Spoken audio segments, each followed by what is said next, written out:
Good morning. Happy Friday. Long week, busy week, good week. From my far right, Gareth Rhodes, Chancellor James Malatras, Director of State Operations Kelly Cummings, Commissioner Dr. Howard Zucker. To my left, Secretary Melissa DeRosa. To her left, Robert Mejica, Budget Director. Today is day 321. We did the State of the State this week, 4 presentations, which was unusual. But this is an unusual year. And you look at the plans that we've laid out, it was twofold. Number one, New York is going to win this war against COVID. The vaccine is the weapon that will win the war, and we feel good about that. The question is when, how much longer does it go on? And then let's look ahead and let's be ready for the post-war reconstruction. War, in and of itself, doesn't make progress. You can stop evil. You can stop bad things from happening. But the progress comes in the reconstruction, in the post-war period.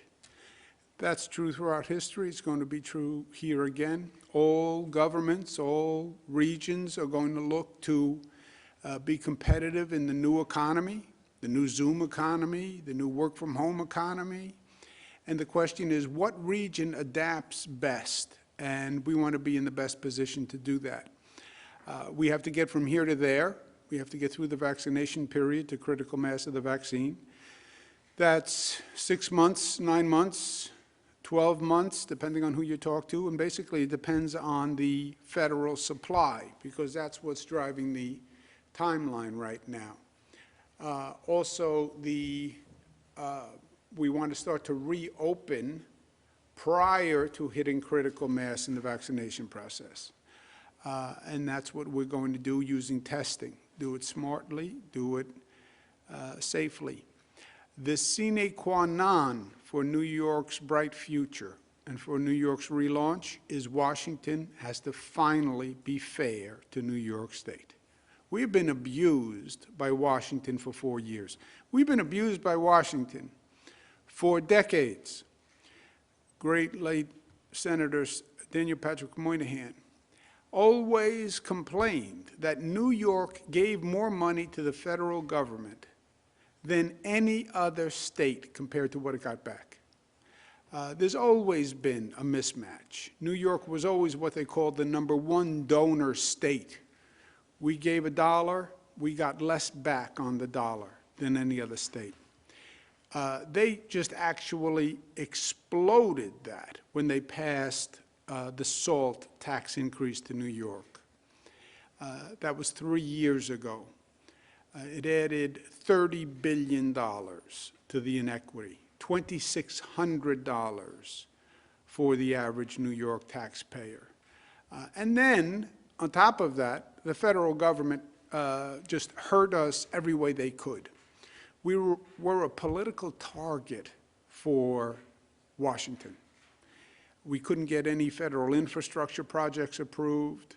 We have the lowest Medicaid reimbursement rate in the United States of America. They illegally interfered with our global travel. We were a political target. We were politically extorted by Washington. And now you have new leadership. And we expect the new leadership to right the wrongs. There's a reason why people seek to be in control of government. And once you're in control of government, you are responsible for the actions and the consequences. And the new majority in the House and the new president, we expect them to right the wrongs that were done to the state of New York. And where we want fairness, but we also demand fairness. We need $15 billion from the rescue plan, as outlined by President-elect Joe Biden. And we're going to look for the Senate and the House members to actually deliver that. The $15 billion in the scope of things is a modest amount. New York paid a higher price for COVID than any other state. We paid a price because of the federal incompetence.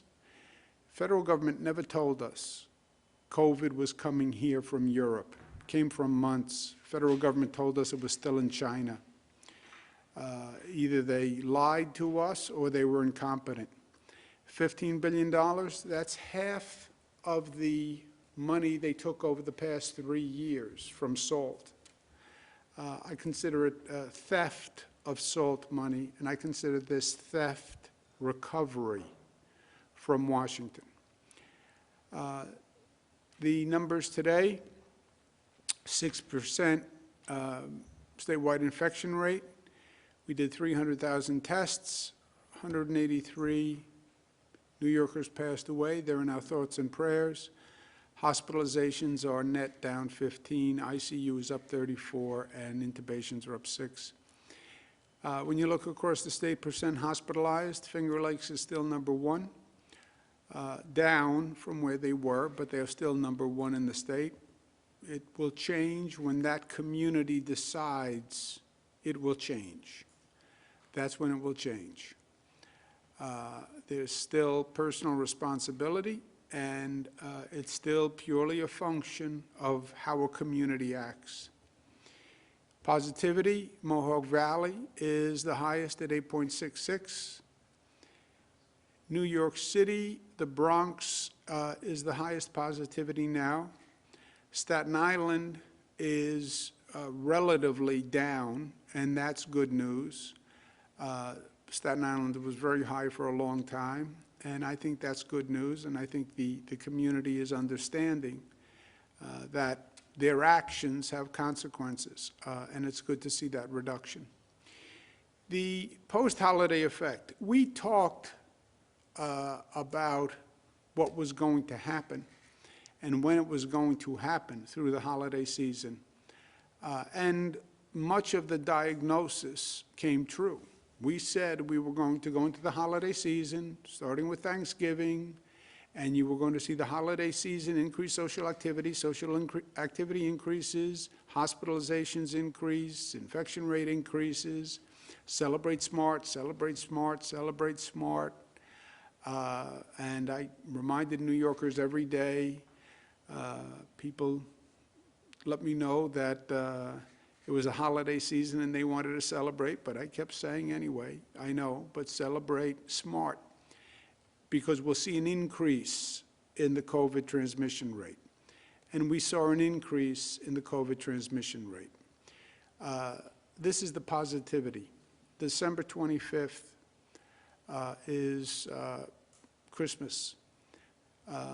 So Hanukkah, Christmas, Kwanzaa, we shot up like a rocket up until New Year's Eve, New Year's Day, and then it started to flatten. Why? Because the increase in the social activity started to flatten. And now we're starting to see a drop post New Year's Eve, New Year's Day. And that is good news. We'd rather not have seen the increase, but I believe the increase would have been worse if we weren't smart and disciplined during the holidays.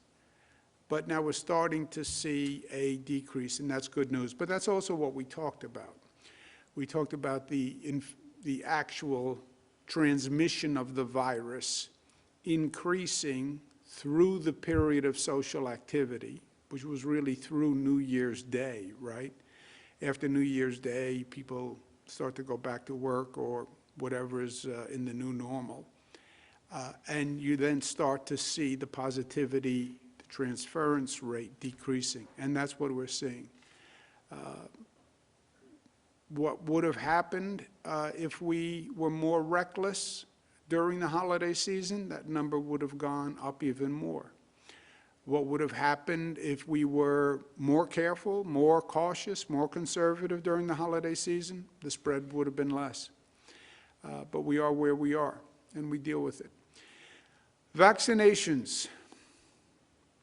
The federal government started with priorities for vaccinations, and we adopted those priorities, as did most states.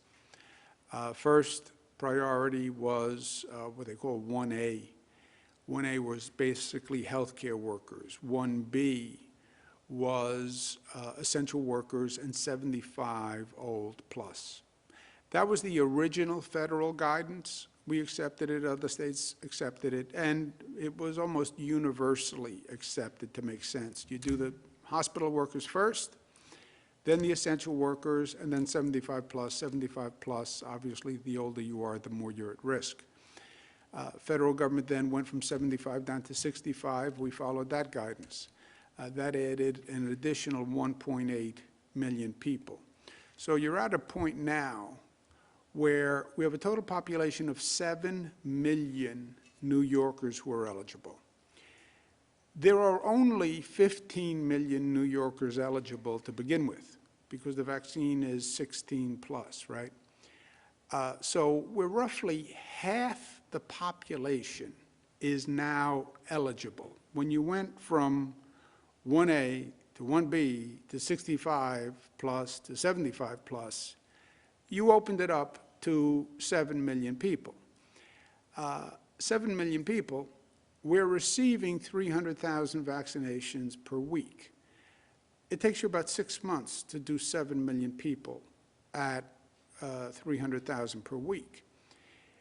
Our constraint is the federal supply, and that is creating a scheduling backlog, and it's creating pressure on what was supposed to be the prioritization process. We are now scheduling appointments through the distribution mechanism, which you'll see in a moment, 14 weeks in advance, and most of the distributors are already fully booked because people want the vaccine, which is a good thing. The premise was, by the federal government, when they opened it up to 75 plus and 65 plus, that they would increase the allocation. And the theory was, we'll increase the eligibility, but we'll increase the allocation. That hasn't happened. They increased the eligibility. They did not increase the supply. The Trump administration said they were going to expedite the second dosage, if you remember. And rather than holding back the second dose supply, they would send the second dose, and that would increase a state's supply. It turns out that that was not true. They had already sent out everything they had. So there was no increase in supply. And in the meantime, there was a dramatic increase in the eligibility. So now you increase the eligibility, you don't increase the supply, and now you have a very complicated situation.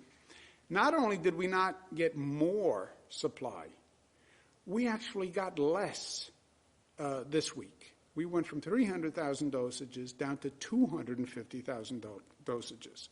So the eligibility opens up, the supply actually comes down.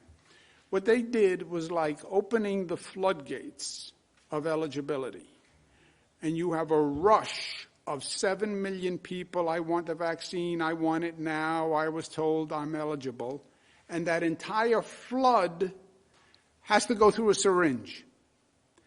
All this volume, and it has to go through the point of a needle, literally and figuratively. That's the situation that the federal government created. Now, we have our distribution network up and expanding rapidly. We have about 5,000 pharmacies, about 194 hospitals. You have about 2,500 private doctor networks, city departments of health, county departments of health, 58, and then we have state mass vaccination sites, which are just very high volume vaccination sites. To give you an idea, again, 1A, 1B, 75 plus, 65 plus, that's 7.1 million. We have established prioritizations by those distribution networks to make sure everyone gets covered. Hospitals have to prioritize doctors and nurses. City, county health departments, they're in charge of 1B essential workers. They're supposed to be doing the police, the fire, public safety, teachers, etc. Pharmacies, doctors' networks, they're prioritizing 65 plus. It is very important that these prioritizations are met. We also are asking the public employees or private employees who are police, fire, teachers, public safety workers, transit workers, if you can self-administer or if you can just take an allocation and bring it to your provider, or if your EMS workers can do your fire department, your EMS workers can do your police department, please do that, because that relieves stress on the distribution system. And many unions have been very helpful with this. Many police departments have medics, medical professionals, and they are administering to their police. Fire departments, the same thing. Teachers' unions in some places have done the same thing, where the teachers' union will take the allocation, go to a select provider, and that's a big benefit to all of us because it removes pressure on the distribution network. Overall, 74% of vaccine first doses are in arms. That's over the first 4 weeks of delivery, 74%, which, when you look at comparable states, that's a very good number. Obviously, our way in New York is we always want to do better. 827,000 total doses, 731 first doses, 96,000 second doses, because this is 2 dosages. You get the first dose, about 3 weeks later you get the second dose. Vaccination performance is uneven by region, and we study these numbers to see what we can learn. But you see quite a variance. Some of it is explainable, some of it isn't. North Country, all-time high, 90%. Capital Region, 87%. North Country, where you have a smaller population and more of a distribution network, obviously you can get more done quickly. But it doesn't explain in and of itself the variance. You look at Capital Region is 87, Finger Lakes is only 73. Finger Lakes has the highest positivity rate in the state. You would think the people in the Finger Lakes would be the population that most wants the vaccination, knowing that they have such a high rate of infection. You then go down to 76 Mid-Hudson, 78 Long Island, 60% in New York City. Not only is it uneven by region, it's uneven by provider. So Capital Region, week 1 to 3, you have some facilities that are 100%. In the Capital Region, 86% is considered a lower performing facility. Now, 86% is a lot higher than many facilities, but in the Capital Region, that's one of the lower percentages. Central New York, you have some at 100%, and then you have some at 23%, right? So how do you explain that? It's the same period of time. It is the degree of performance of the individual facilities. And that's what we want to point out. Finger Lakes, you have some at 100%. Rochester General, 85%. Strong is 100%. That's why they call it Strong. And then you have, on the lower performing, again, 62%. But that's the range in that region. And you see the differential among facilities in the region. Long Island, many are at 100%.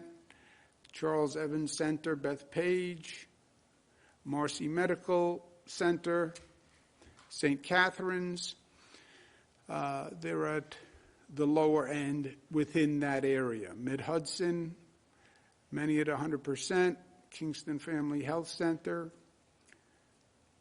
And this is all going to be on the web afterwards. New York City, you go from 100% to 44%, 42%, 35, 33, 32, 29, 25, 19, 19, 18. That's obviously a major variance. North Country, which is so high, 100%, 96%, is a low performer in the North Country. Southern Tier, also you see a variation. But this is important to understand for all the individual facilities so they can do better. There are no, well, these are state numbers. There are no such thing as state numbers in this regard. These numbers come to us from the facilities themselves, and these are numbers that are submitted under penalty of perjury. So there's no discrepancy about the numbers. You know, if I were to say you reported your gross income to the tax department at $70,000, and I said, you said your gross income was $70,000 under penalty of perjury, also on a tax form.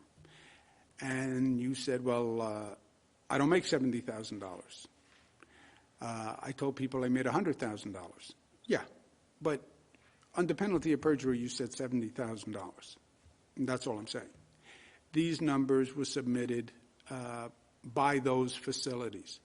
And the point is, we have a lot of facilities, a lot of distributors. We want to get needles into the arm. And those were for weeks 1 to 3. But get needles in the arms. That's what we want people to understand. 74%, we have a good percentage. We want to do better. We want to do better. The faster you get people the vaccine, the faster, the better for them and the better for the entire state. And our motto here in New York is life is in the doing. And we understand the concept. Now we have to get the needle in the arm. We also need the prioritization followed. Otherwise, you won't have fairness among the groups. And this has to be fair. It has to be fair by design and by effect. City, county health departments, you are supposed to be prioritizing by law police, firefighters, public safety. Hospitals, you're supposed to be prioritizing nurses and doctors. Pharmacies, you're supposed to be prioritizing 65 plus in the private doctor networks. If you don't follow the priorities, eligible groups will be disadvantaged because the allocation is based on those groups. So, for example, if a city or a county health department is vaccinating people 65 plus, then the police, the fire, the teachers wind up shortchanged. Likewise, if a hospital is vaccinating police, public employees, then the doctors and nurses are shortchanged. Likewise, if the pharmacies and the doctor's offices are doing police and fire, then the 65-year-old is shortchanged. That's the point of the prioritization and the law. Focus on your group, and if everybody focuses on their group, there'll be fairness. If everyone tries to do everybody, somebody will be left out. A.J. Parkinson, truer words were never spoken. Facilities doing the first dose must record and schedule the second dose. If John Smith goes to your facility for the first dose, You are responsible for calling John Smith 3 weeks from now and giving John the second dose. That's very important. And that is an administrative procedure, which is tedious, but which is also a priority. This is great news. 96% of nursing home residents have gotten the vaccine, and it's going to be complete by Sunday. This is not great news. We have fewer dosages, going from 300,000 to 250,000 as an allocation by the federal government. When we do our distribution is always proportionate regionally to the share of the population. So if Western New York is X percent of the population, Western New York region gets X percent of the dosages. We now have 1,200 sites who are getting allocations. Of the new allocation, the faster sites will get more of the new allocation. Why? Because they get it out the door faster, and this is about getting needles in arms. No one gets all they need. When the federal government creates this situation where you have the floodgates opened and a syringe at the bottom, 7 million people for 250,000 doses per week, every distributor, everyone is going to say, I need more. New York State doesn't get what it needs. You know who says, I need more? I say, I need more. I say it to the federal government every day. I must have said it 17 times yesterday to federal officials I was talking to. I need more. You know what every distributor is going to say after they get their allocation this week, which, by the way, is going to be less than their allocation last week because we're going from 300 to 250,000? I need more. You know what every citizen says? I want it faster. Every person I speak to, every family member I speak to, I want it faster. Good. I get it. But we have to understand the situation we're dealing with the supply versus the need, right? The math just doesn't work, and the physics don't work. People with pre-existing conditions, the current CDC and the current federal government, which is going to be current for a number of days, right? They recommend adding now people with pre-existing conditions. We have 7 million currently eligible. That would add about 5 million people. You would then be at 12 million people. We only have 15 million people statewide. It would be easier to do the list of who's not eligible than who is eligible, because it would only be about 3 million people who were not eligible. You would then go from 7 to 12 and still only be receiving 250,000 allocation per week. It would take this confusion and compound it. I'm also very sympathetic and understanding of people who have the pre-existing conditions. There's then a discussion of how you define pre-existing conditions. Pre-existing conditions can go from heart disease to diabetes, to obesity, to smoking, to COPD. So we're talking to the federal officials, we're talking to the incoming federal administration, and we want to get more guidance, and we're looking at numbers on how we could define that category, and we're hoping that we get more federal allocation so we make any of this possible. One major point. Hospital capacity is still the red line, danger zone, shutdown mechanism in this entire situation. California is what we're afraid of. Italy is what we're afraid of. UK is what we're afraid of. You overwhelm the hospital system and you have to close down. That's the ultimate success or failure of the entire effort. It's binary. If the hospitals are overwhelmed, you close down, period. End of story.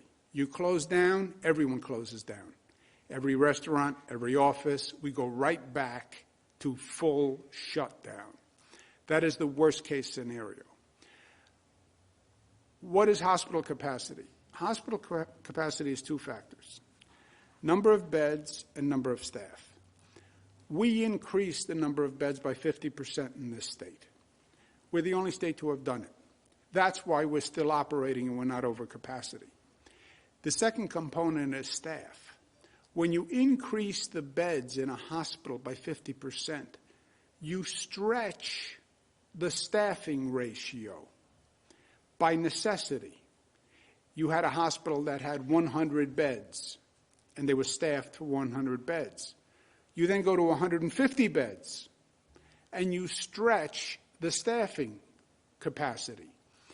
The staff shortage is the issue that is going to overwhelm the hospitals.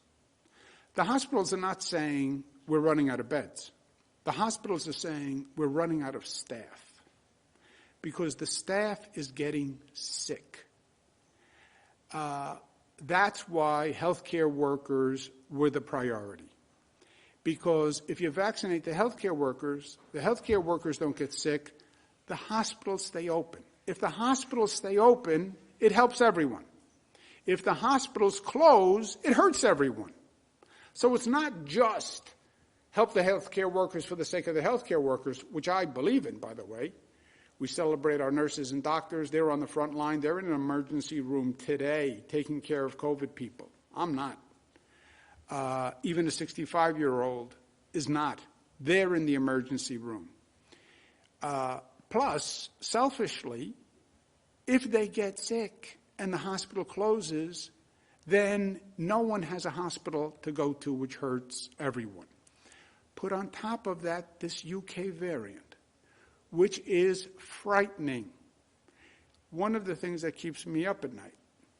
The other thing is a possible new mutation that is immune from the vaccine.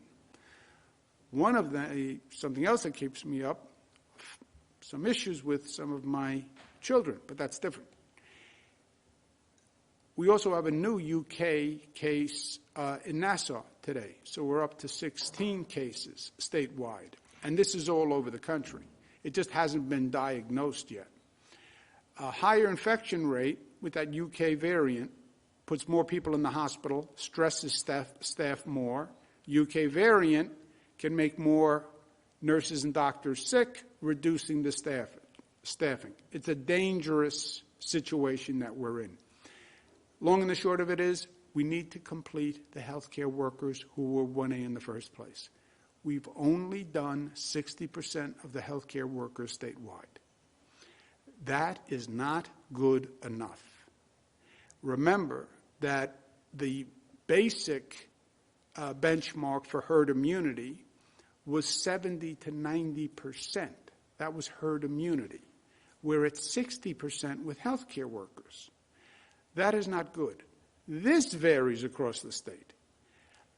You have some parts of the state high, Finger Lakes 70%, Western New York 63, Southern Tier 66, Capital Region 65, North Country 70, Long Island 60, New York City 59, Mid-Hudson 57. You go from 57 to 70. This is troubling, to say the least. We ask hospitals, and again they submit this themselves, the percent of your hospital workers who have declined the vaccine. A very smart person at the Daily News suggested this question. He was right. And this is the variance of people who decline a vaccine. Mid-Hudson, 28% of the people say, I decline. New York City, 13% say, I decline. Capital Region, 11% say, I decline. Look at that variance in staff that says they decline.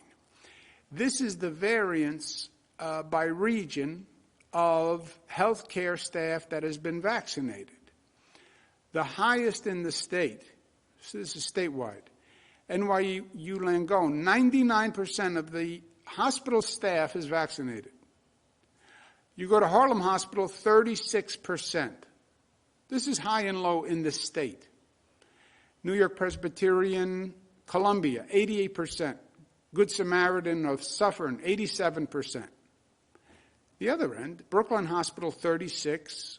St. Catherine of Siena, 34%. Brookdale, 33%. Bellevue, 29%.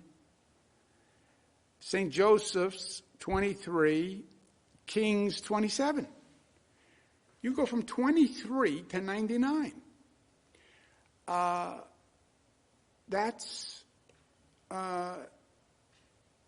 is not, there is no explanation that we can find in these numbers besides the individual facilities' attention to this situation. Capital region, you go from 85 to 41. Central New York, 76 to 54. Finger Lakes, 80 to 50. Long Island, 81 to 34. Mid-Hudson, 87 to 42. Mohawk Valley, 67 to 37. New York City, 99 to 27. If you're not vaccinating the nurses and the doctors, then they will get sick. If they have the infection, they will be a super spreader. No one wants to go into a hospital and be vaccinated by a nurse who has COVID. You don't help people that way. So we have to do a better job when it comes to this. North Country, 78 to 50. Southern Tier, 86 to 23. Western New York, 83 to 40. The state is making special efforts on top of it, social equity in vaccination, and building trust in the vaccine for all racial, ethnic groups. We do hear anecdotally that some members of the black community are less accepting of the vaccine, and there's a lower acceptance rate. We anticipated that. We talked about it.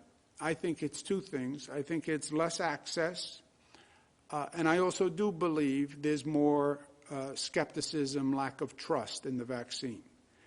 I've had numerous conversations. We've been talking about this for weeks, and people say, you know, we're concerned. It was done by the federal administration. We don't have a lot of faith in the federal administration. There are historic reasons for lack of trust. If you went through the Tuskegee experiment, so to speak, from this federal government, you'd have lack of trust. I don't trust a lot of things that the previous administration did. That's the truth, and I'm not going to say otherwise. But this vaccine is different, and that's why we had the New York group then affirm what the federal government did. But there's no doubt that anecdotally we see a difference. If you look at some of those facility differences, why are some facilities 13 while other facilities are 90? I think, query, hypothesis, if you look at the makeup of the staff, you may be seeing variances. It doesn't explain the gross deviations, but it's a factor to consider. But in terms of social equity, the traditional distribution network doesn't reach healthcare deserts. That's why they're deserts. They're deserts because there is no rain. That's why a desert is a desert. A healthcare desert is a healthcare desert because it doesn't have traditional distribution. So we're supplementing that. We said from day one we would supplement that. That's public housing, churches, and community centers. We're setting up mass vaccination sites. We have Javits up and running. These are probably the most effective sites at getting out a large number of vaccines quickly and effectively. They don't prioritize the way the county health departments have to, the city health department has to, the hospital has to, et cetera. but they are the most effective vehicle for mass vaccination, and we're setting up 8 more. Rapid testing is going to be a key to reopening the economy. That's how you can measure. That's how you can use science. We're developing pop-up testing. We're talking to a number of groups, but we're looking for partners, commercial buildings that want to open up their building with a safe building protocol established by the Department of Health. Testing companies to open up pop-up testing all around the state. The more the better, and we'll work with you in contracting, arts, theaters, etc. And again, the playoff demonstration project with the Buffalo Bills has worked very well. First of all, they won the game. I don't know that there's a correlation between the COVID testing and winning a game, but I'm going to say there was. But all the evidence so far says that that demonstration worked. So, because it's tough and loving. Questions? Thank you, Governor. If you'd like to ask a question, please use the raise